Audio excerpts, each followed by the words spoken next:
Pasca gempa, pemerintah Provinsi Bali masih lakukan inventarisir jumlah kerusakan yang terjadi akibat dampak gempa. Tercatat hingga saat ini kerusakan terbanyak akibat dampak gempa terjadi di wilayah Bali Timur maksud kami.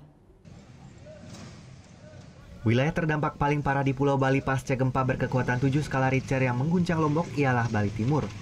Mengingat Bali bagian timur lokasinya cukup berdekatan dengan pusat gempa yang berpusat di darat pada jarak 18 km arah barat laut Kabupaten Lombok Timur dengan kedalaman 15 km. Hingga saat ini pemerintah Provinsi Bali masih terus melakukan inventarisir untuk memastikan jumlah kerusakan akibat terdampak gempa. Selain kerusakan bangunan, saat ini tercatat 2 korban meninggal akibat dampak gempa tersebut. 1 korban tewas akibat tertimpa tembok dan 1 lagi tewas akibat serangan jantung saat terjadinya gempa.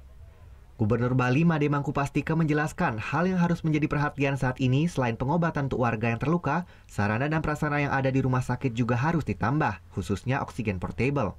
Hal ini untuk mengantisipasi jika kembali terjadi gempa. Terutama yang ada di rumah sakit, ini harus kita fasilitasi sedemikian rupa. Seperti misalnya kalau dia keluar, dibawa keluar kalau gempa, ini kan oksigennya terbatas. Nggak bisa lama-lama, oksigen portable itu jumlahnya tidak seberapa dan bisa sejam sudah habis oksigennya.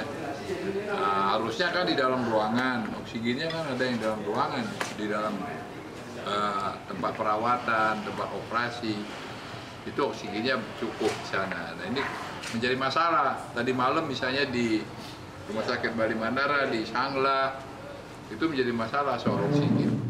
Pihaknya masih terus memantau perkembangan informasi dari BMKG untuk mengetahui kondisi terkini terkait aktivitas gempa. Sebelumnya, pada Minggu malam sekitar pukul 19.46 waktu Indonesia bagian tengah, gempa berkekuatan 7 skala Richter terjadi di darat pada jarak 18 km arah barat laut Kabupaten Lombok Timur dengan kedalaman 15 km. Surya Sanjaya melaporkan untuk NET. Oh yang beneran? Oke. Nah, udah kan untuk beritanya? Jangan lupa di-subscribe, di-like, dan juga di-komen ya akun YouTube dari Net Bali. Terima kasih udah subscribe. Yang belum, jangan sampai lupa. Di sebelah sini nih. Subscribe.